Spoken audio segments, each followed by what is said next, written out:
मेरा नाम सर्वेश अम्बेडकर है और समाजवादी पार्टी में अनुसूचित जाति जनजाति प्रकोष्ठ का प्रदेश का निवर्तमान प्रदेश अध्यक्ष हूँ। जैसे कि प्रदेश में आप भी देख रहे हैं, पूरा प्रदेश पूरा हिंदुस्तान देख रहा है कि किस तरह से बेटियों के ऊपर बहनों के ऊपर अत्याचार हो रहा है।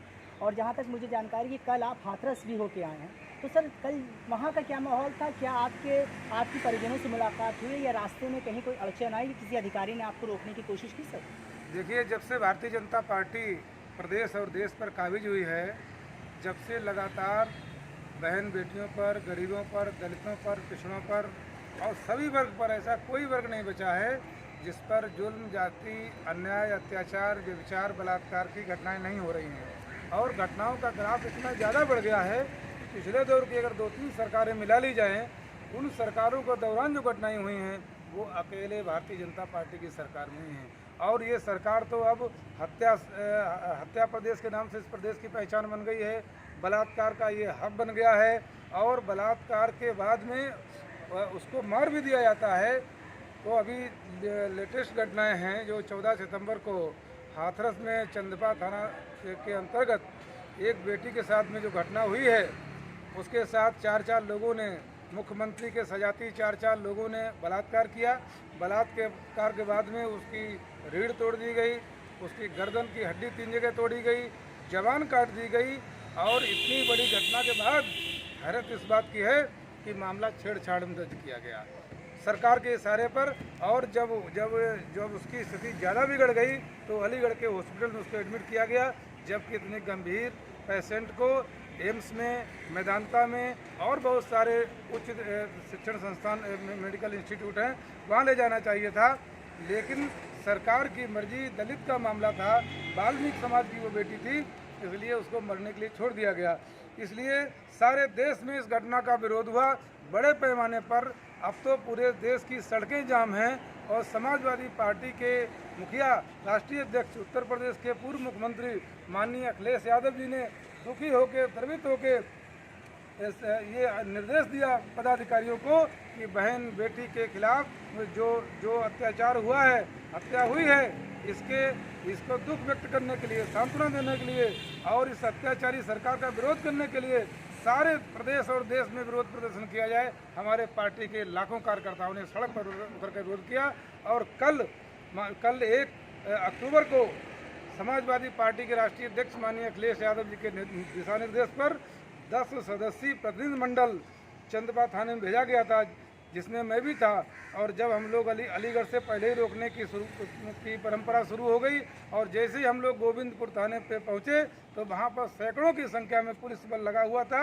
हम लोगों की गाड़ियों को रोक लिया गया। काफ़ी देर तक वहाँ पर हुज्जत होती रही, काफ़ी प्रयास करते रहे, वहाँ नहीं जाने दिया हम लोगों को। धरना हम लोगों ने वहाँ लगा दिया, नहीं जाने दिया। फिर किसी तरीके से गाँव में होते हुए हम लोग जब चंदपा पहुँचे तो वहाँ पर जिलाधिकारी के सामने, जिलाधिकारी की मौजूदगी में वहाँ पर मुख्यमंत्री के सजाती लोग लाठी और डंडा लेकर के धरना करने वाले प्रदर्शनकारियों पर वहाँ पर टूट पड़े, उन पर हमला किया। सैकड़ों लोग हमारे वहाँ पर घायल हुए, सर फूटे। हम लोगों को बस में अरेस्ट कर लिया पुलिस ने वहाँ। और जब बस में हम लोग अंदर हो गए तब बस पर भी पथराव किया गया। तमाम लोगों के सर फूटे, किसी के पाँव टूटे, हाथ टूटे, इंजर्ड हुए, बसों के शीशे टूट गए, गाड़ियाँ खराब हो गई और फिर बॉर्डर के बाहर लाके छोड़ दिया। हमको नहीं मिलने दिया परिजनों से। सर मैं आपसे एक सवाल पूछना चाहता हूँ। एक तरफ सफदरजंग की जो प्रवक्ता हैं उन्होंने पुष्टि की है बलात्कार की और पीड़िता के ऊपर मतलब अत्याचार हुआ, उसकी जीभ काटी गई, यहाँ तक कि रीढ़ की हड्डी भी तोड़ी गई। दूसरी तरफ हाथरस प्रशासन, हाथरस के जो डीएम जिलाधिकारी महोदय का, उनका ये कहना है कि बलात्कार की पुष्टि नहीं हुई है। तो क्या आप ऐसे समय पर ये देख सकते हैं कि प्रशासन कितना लचर हो गया इनका? हमारे देश की जो व्यवस्था चल रही है भारत की, अभी आप देख रहे हैं 2 दिन पहले बाबरी मस्जिद केस के जो मुख्य अभियुक्त थे, जो स्वयं उस समय कबूल कर रहे थे कि हमने पहले कुदाल चलाई है बाबरी मस्जिद पर, हमने इसको गिराया है, वो स्वयं स्वीकार करते थे। ऐसे लोगों पर मुकदमा चल रहा था। लेकिन हमें बड़ा हैरत है, अफसोस है भारत की न्यायपालिका पर, व्यवस्थापिका पर कि उन्होंने उन लोगों को बरी घोषित कर दिया है। कहा कि पब्लिक ने तोड़ा, इनका कोई इंटेंशन नहीं था, कोई इनका दोष नहीं था। तो जब हमारे देश की न्यायपालिका सरकार के दबाव में इस तरह के फैसले कर लेती है तो आप जो सवाल कर रहे हैं ये छोटी बात है। पूरे सोशल मीडिया में जिलाधिकारी हाथरस का वीडियो वायरल हो रहा है, लड़की के मृतक के पिता को धमकाते हुए कि तुम ये लिख कर दो बयान अपना पलटो कि सरकार से हमारी बात हो गई है, सरकार ने मेरी मदद की है, हम सहमत हैं। तो जब ये हो सकता है तो मेडिकल रिपोर्ट बदलवाना, उस लड़की के साथ बलात्कार भी नहीं हुआ, उसकी जीभ भी नहीं कटी, उसकी हड्डी भी नहीं टूटी, तो फिर लड़की जुकाम से लगता मर गई, उसकी मौत हो सर गई। एक सवाल ये भी आ रहा है कि राहुल गांधी, प्रियंका गांधी जी लोग वहाँ गए हैं, रोका पुलिस ने, काफ़ी हंगामा हुआ, और दूसरी तरफ ये भी सवाल आ रहा है कि अखिलेश जी नहीं पहुँचे हैं, ऐसा क्यों? देखिए, वैसे तो सारा विपक्ष ही आंदोलित है और बहुत अच्छी बात है। यहाँ पर पार्टी की कोई पॉलिटिक्स की बात मैं नहीं करना चाहता हूँ। राहुल गांधी जी पहुँचे, वो नेता हैं कांग्रेस पार्टी की, सेकेंड लार्जेस्ट पार्टी है देश की, अच्छी बात है।